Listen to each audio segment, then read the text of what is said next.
স্বাগতম রিয়াজ ভাইয়ের আগমন শুভেচ্ছা স্বাগতম সাধারণ সম্পাদক স্কুল মিলনায়তনে আজকের অনুষ্ঠানের সম্মানিত সভাপতি সেই কথাগুলো কিংবদন্তির মতো ঘরে ঘরে এখনো ফিরে যদিও এই প্রজন্ম তাকে চিনেন না।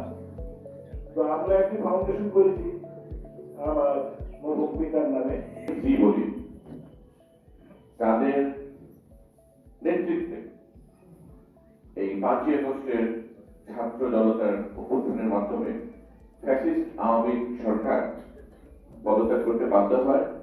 ফ্যাসিস্ট শেখ হাসিনা এই দেশ ছেড়ে চালাতে বাধ্য হয় এবং 16 বছরে আমাদের বুকে চেপে থাকা স্বৈরাচারের যে জগদ্দল পাথর সেটা সরে গিয়ে মুক্ত বাতাসে আমরা কথা বলতে পারছি আমাদের সামনে বসা এই ছোট ছোট ভাই সন্তানদের সামনে। এখানে যারা নাকি আমরা জেনারেশন ডি বলি, এই যে একেবারে আমাদের সন্তান যারা, তারা কিন্তু আমরা বিএনপি, জামাত ইসলামী তথা ফ্যাসিস্ট আওয়ামী লীগ ছাড়া বাংলাদেশে যে আরো বিভিন্ন রাজনৈতিক দল আছে যারা দেশ স্বাধীন হওয়ার পর থেকে অদ্যাবধি বাংলাদেশের উন্নয়নে, স্থানীয়ভাবে উন্নয়নে সরাসরি অবদান রেখেছে, জনগণের উন্নয়নে এবং এলাকার উন্নয়নে, তাদেরকে কিন্তু চিনে না।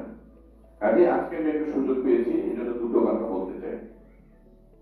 ইতিমধ্যে মোফাজ্জল ভাই, যার স্মরণে আজকের এই আমরা আজকের অনুষ্ঠানে এসেছি, তারই সুযোগ্য সন্তান এবং ওনারা একটা ফাউন্ডেশন করেছেন, মাদ্রাসা হচ্ছে, কলেজ হচ্ছে, সুন্দর সুন্দর বিল্ডিং হচ্ছে, কিন্তু সেখানে কারা শিক্ষাদান করছে, শিক্ষার মান কি, এটা অত্যন্ত গুরুত্বপূর্ণ।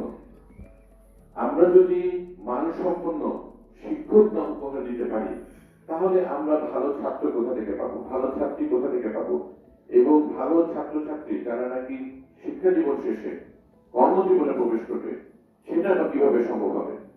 এবং এই ক্ষেত্রে বিএনপি অঙ্গীকারবদ্ধ যে সামনে একটি নিরপেক্ষ সুষ্ঠু নির্বাচনের অবারিত সুযোগ দেখা যাচ্ছে এবং সেখানে বিএনপি যদি ক্ষমতায় আসে, একটা প্রধান একটি কাজ হবে যে শিক্ষা প্রতিষ্ঠানগুলোতে শিক্ষা ব্যবস্থাকে একেবারে ধ্বংস করে ফেলা হয়েছে, ইতিহাসের চরম বিকৃতি করা হয়েছে, সেটা সংশোধন করে এবং শিক্ষকদের ভালো শিক্ষক নিয়োগে, ভালো ট্রেনিং এর মাধ্যমে, প্রশিক্ষণের মাধ্যমে আন্তর্জাতিক প্রতিযোগিতা যেন টিকতে পারে সেটা নিশ্চিত করবে।